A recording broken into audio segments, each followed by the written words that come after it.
What's going on, everyone? It's Bales, and welcome back to another AFL Fantasy Captains video ahead of round 22. As last week, not a bad week for our captains. Obviously, the one thing I would note is that the order that I ended up going was different to the one on the video because I changed it after teams got announced on the Thursday because Jack Graham got named.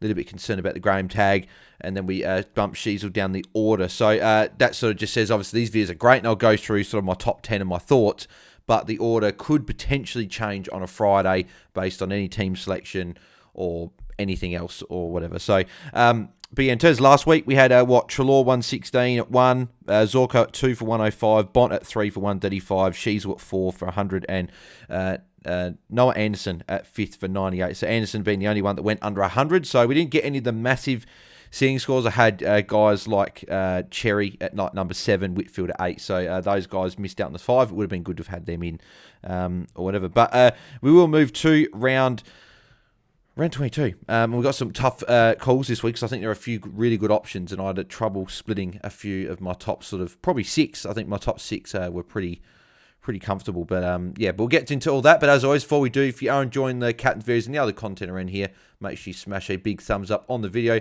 That'd be very much appreciated. And also make sure you do subscribe to the channel if you haven't already. We're closing in on 2.7k, so if you want to get involved and subscribe to the channel, make sure you do. We still have a few weeks to go of AFL content, but then we've also got the AFLW content that will start as well. The week straight after the men's, and I'll start uploading content for AFLW Fantasy over the coming weeks. But let's get into my top 5 this week. So coming in at number 1 is the X-Man, Tristan Sherry. He's the most popular one on Captain's Challenge, but also I just think he's in incredible form at the moment. So obviously, I'm bringing him in this week as well. So hopefully he can do well on his re-debut, if you'd like to put it like that. For the team. But in terms of what Tristan Cherry's done, his last 6 weeks have been very, very good. So his last 6 weeks, he's had 5 scores over a ton, and what is it? And all those 5 tons have been 118 or over. So he's gone 129 against the Bulldogs, 118 against Gold Coast with Ned Moore. So both good matchups, but still put up scores. 94 against Grundy. That was his one tough matchup there. But then 123 against Carlton, 156 against Geelong, and 150 against Richmond. So all really good matchups he's putting his scores in. And he comes up against Richmond this week, who we just saw Jared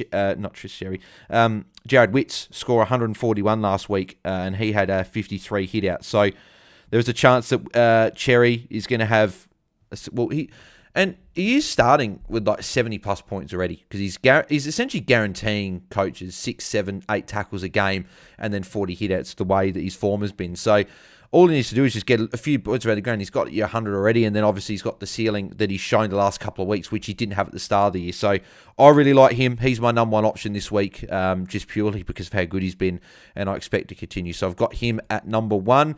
At number 2, I've got the other ruckman that is dominating at the moment, and that's Ryan Marshall. And this is sort of where my first real tough decision came between number 2 and 3. I'll go through number 3 in a second because I really like them this week. But I've got Ryan Marshall at 2. Very similar to Tristan Sherry. Just been very, very good. He's got now 8 tons in a row. And a few of them before the bye, 107, 105 were a bit lower. They were against Gold Coast, which I believe Witts was playing. Actually, no, that was Moyle playing that game. Then against Brisbane, obviously, with McInerney. But since the bye, he's gone 119 against Port, 106 against Sydney, 150 against the Crows, 118 against West Coast, 135 against Essendon, and 131 against Brisbane. Those last 2, though, are both red matchups. So he's gone 130 plus in red matchups. Comes up against Richmond this week, who Tristan Sherry went 150 against last week. Back on the roof at Marvel against Richmond early in the year, Marshall scored 136, and I probably should have mentioned as well that Tristan Sherry scored a 129 against West Coast that Optus early this year as well, which is why he's also a good option and at number 1. But Marshall, again, Richmond, good matchup. He's been one of the, again, form players. Him and Cherry have just been lights out. Those 2 have been the clear top 2 rucks, and I think both are going to be 2 of the top scorers again this round. Both have got really good matchups, and that's why they do sit 1 and 2 on my list this week. So, yeah, Marshall, I like him, and playing on the Sunday. Number 3 is, again, this is where it was a little bit trickier. So I've got Errol Goulden at number 3. I really struggled sort of to go, do I go Marshall 2 or Errol Goulden 3? Because I think that's going to be a big decision for a lot of coaches this week as to sort of where they go. Because a lot of coaches have got these 3 players, and it's going to be, I think Cherry's going to be in the mix, but is it going to be Goulden into Cherry, or is it going to be Cherry into Marshall? So with Errol Goulden, though, Obviously, Sydney were bad last week, but his form at the SCG lately has been very good. So his last 5 games there, he's gone 116, 151, 82, one bad score against Fremantle, 151 and 114. So he's been really good at the SCG. Great history against Collingwood, averaging 117 against them in his career 3 games. Scored over 160 points. That was the MCG against Collingwood last year, but still very good score against them nonetheless. Sydney, you'd expect to respond in a big way after that poor performance. They've been poor for the last month or so. So Gordon's going to need to stand up along with some of those other Sydney players. Collingwood are giving up big points. We did see guys like Nick Newman, Sam Walsh go big last week. George Hewitt and Cripps also went over the ton. So they're giving up big scores at the moment, Collingwood. So, Gordon, I like. He's a really good option as a Friday night. Might be a differential because I think the people are going to go for the rucks. But Gordon, I do like as my favourite midfielder this week. So I've got him at number 3.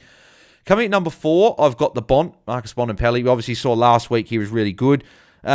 He did have a tough month. I know that he didn't have good scores over the months before the last game where he went 100 against Port, 100 against Carlton, 95 against Geelong and 81 against Sydney. We got Port a hard team, Carlton a hard team, and he caught a bit of a tag there. Geelong, it was in really bad conditions, and he got 95. Just the whole ground was muddy. And then Sydney got an 81. Sydney SCG have seen bad scores, but he got 135 against Melbourne last week, and then in his 3 games before his 2 games before the bad month, he went 126 against North, 142 against Freo. So he was in good form. It just dipped away a bit with those tougher matchups. But he's got the Crows this week. Good history against them, averaging 106.2 against the Crows in his career 9 games. And even his form at Adelaide Oval this year he's gone ton in both games. He went 100 against Port, but then he went 149 against Geelong earlier this year. So we could see something similar to that Geelong game. I do expect the Dogs to win, even though I like the Crows to win. But no one's going to go with Bont. And when no one tags Bont, he normally goes pretty well. So I've got Bont at number 4 in a pretty good matchup against the Crows. And at number 5, this was probably my other tough decision of the week. It was between 2 players for me, between Harry Sheezel at 5, who's got West Coast, great matchup. But I've gone with Lachie Whitfield. And I think the reason he's got this position over Whitfield, over Sheezel is he's been the number 1 player in the comp since the bye. His form has been insane. He's gone 7 of 9 games since the bye over 120, which is crazy. And he's had some massive scores. Like his last month alone, he's gone 132, 145, 127, 137. And Hawthorn was meant to be a trickier matchup, and he went nuts. So this game's at the Gabba. Obviously, it is a tougher matchup against Brisbane at the Gabba. But even last week, we saw a guy like Jack Sinclair went over 130. He scored 132. And even like a Nasai had a 91 after a bit of a quieter sort of first half. So there is scope that he can go well here. I don't see anyone from Brisbane that would really tag him. So when Whitfield doesn't get tagged, he racks up. I think this would be a good game as well. So he just edges out Sheezel, but I did have Sheezel in my top 5 earlier in the week. I did adjust it to having Whitfield in there, but there is a chance I flip back. If I see someone named from Brisbane, I see might go to him. But at the moment, I got Whitfield at 5 purely just because of his form and how good he's been. So he just edges it out there. And what did Whitfield played Brisbane earlier in the year, and he got a 105. That was at Manuka, and obviously Whitfield wasn't as good at the start of the year than what he has been. So obviously he's just in great form at the moment. So I think he'll go quite well there. In terms of other options, obviously I mentioned Sheezel. I like him. Good option against West Coast. He went 105 against them earlier in the season. And again, the other reason I probably had Whitfield above Sheezel was because Sheezel's had only 2 scores above 120 since round 7, whereas Whitfield's done that the last 2 weeks and done it more. That's the only reason that I probably split them. But West Coast, good matchup down at Blundstone. Sheezel could go quite well, so I like him. He would be at my number 6. I do like Sinclair this week against the Tigers. Bit of a flag that does Jack Graham or someone go with Sinclair, just because Sinclair would be the guy you shut down, but I don't think it'll matter because I think Sinclair will sort of be able to move around everywhere and get away from the tag. So I do like Sinclair there. Bit easier to shut down Sinclair compared to a Sheezel last week, because if Graham plays as a forward, he'll go to Sinclair when he's in defence. If he plays a midfield, he can roll it from half forward. So it'll be interesting to see if they do that. But I don't mind Sinclair this week. Obviously, you've got Whitfield in the top 5. Adam Treloar I like as well against the Crows. Obviously, he's been in really good form as well.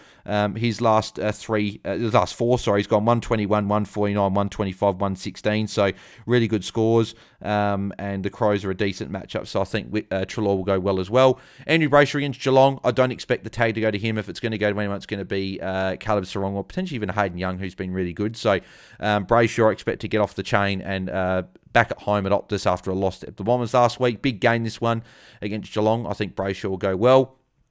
Gawn, Port Adelaide's a good matchup.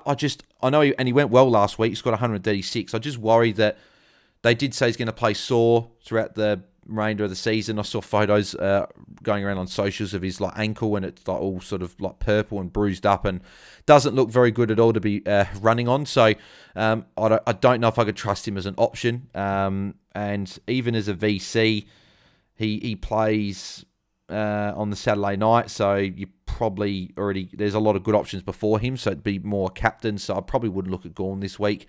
Cripps against the Hawks, I'd expect Nash to go to him, so I wouldn't look at Cripps this week.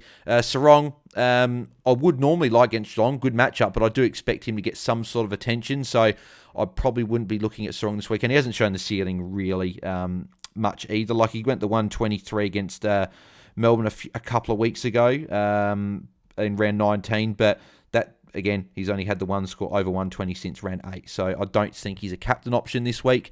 Butters against Melbourne, I don't mind him this week. We've seen Butters has been really good. He's got the ceiling. I could see Butters, if he doesn't get any attention from a Neil Bullen, for example, he could go quite well. So obviously went 128 last week against the Swans, which was meant to be a tough matchup. Had back-to-back scores 88-92 against Carlton and Richmond, but then he went 133, 136 before that.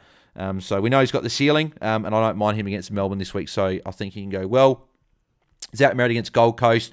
Don't expect any attention to go to him. To under the roof at Marvel. Had a decent game against them earlier on in the season up at People First Stadium, where he scored 115. So I think he'd go well again. Dacos, I think, will get tagged this week against Sydney, so I wouldn't be looking at him. Flanders against the Bombers, obviously didn't have a great score last week. Had a few good scores before that. He could be okay, but I think there are better options this week. Jack Steele, I like against Richmond on the Sunday. He's been really good, really consistent since the bye. He's gone only one game below the ton, which was in round 16. So whatever that is, I think that's 6 tons in a row since the bye. So he's obviously been very, very good. Oh, no, is it maybe 7? No, 5 tons. Yeah, 5 tons, sorry. 5 tons since the bye. Neil against the Giants, no. Bedford will go to him, so he'll have a lower score this week. Stewart probably wouldn't look at, even though it's against Freo. Could go okay. Newman against the Hawks could go pretty well as well. We saw what Whitfield did last week. I like Rosie this week as well against Melbourne. Not sure about Zork against the Giants. A bit tougher matchup there. So interesting, you Hagen appearing on this list. Dunkley, I wouldn't probably look at this week with Giants. Walsh against Hawks probably wouldn't look at either. Nang against St Kilda could go okay. Nasai could go okay. Taranto go okay. But then you're looking at guys that will just go okay in a matchup. You're not looking at captain options. So in terms of my top 10 and who I'd have from 6 through 10, obviously I said before Sheasel is my number 6. I just like his matchup there. I would have Adam Treloar at number 7 against the Crows. I think he'll go well. Jack Sink, I think I'd... No, yeah, actually, no. So Brayshaw last week, what did Brayshaw go? Brayshaw went 109, and he's been really pretty good. Actually, I'll go Brayshaw. Actually, no, I'll go Sinclair. I'll go Sinclair 8. Brayshaw, I'll go at 9. And then rounding out 10, I think I'll go Butters. I think Butters against Melbourne will go well. But then I'd also like Merritt and Steele and Connor Rosie. They're probably the ones that would just miss out there. So plenty of good options this week. I think there are some differential captains you can go with, because I think a lot of VCs play early in the round. So they would be my top 10 there. In terms of my plan for captain, vice captain this week, I'm going Cherry on debut as a VC on the Saturday, into Rowan Marshall captain on the Sunday. I did originally look at going Goulden VC into Cherry, which is definitely a good play as well. If you don't have one of the rucks, I'd still like going Goulden into the other ruck. But yeah, at the moment it's the 2 rucks. I just think they're the safest at the moment, just with the, again, guaranteed hit-outs. They're both tackling. They can both mark the ball. Cherry's marks have been up as well. So Cherry into Marshall for me. So let me know in the comments below, guys, what you are doing with your captain and vice captain this week. And if you've got any questions regarding your captains and stuff, put them in the comments, and I'll get to those when I can. If you've got trade questions as well, chuck them in there and I'll answer those as well. If you'd like to ask me a question on Q, then head over to Ask Me on Q, spelt QU.com/AFL Fantasy Fanatics. You can send through all your captain, vice captain questions as well there, and also trade questions, draft related questions, or team sort of send through your whole team screenshots, type it out, whatever you want to do, you can send them through as well, and I can answer those for you. Personalised audio response will go straight to your email, and you can listen to that as many times as you want, and it's more in depth than what I can give you in the comments here, or what I could give you as an individual message on any of the socials. So, and if you also got any AFLW fantasy questions, where you can send them through to Ask Me on Q as well. So team questions, whatever you want to do, you can send them through there as well. So thanks to everyone for tuning in as always. Make sure you do smash a like on the video, that'll be very much appreciated, and make sure you subscribe to the channel if you haven't already. We'll be back tomorrow afternoon for our pre-lockout chat as always at 6 p.m. Eastern, 4 p.m. Perth time, and then we will be live for a watch along for the Sydney and Collingwood game, which will be a good one, and then we'll be live on the Saturday night for Essendon Gold Coast or Melbourne Port. I'm not sure. Depends what people want to see for the watch along. I guess more people have people got the Port guys, and then some people got like Merritt, Martin, and like guys like Flanders and stuff. So we'll see which one we do. We'll do one of the two, and I'll probably put that in the socials later on, or if people are sort of commenting. Well, yeah, comment if which one you guys like me to do, because that would be interesting to see which game you'd like me to do a watch along for. So, be doing those on the weekend. So, anyway, thank you guys for tuning in as always, and I'll catch you guys tomorrow for the pre-lockout chat. So, thanks guys. I'm out. Cheers.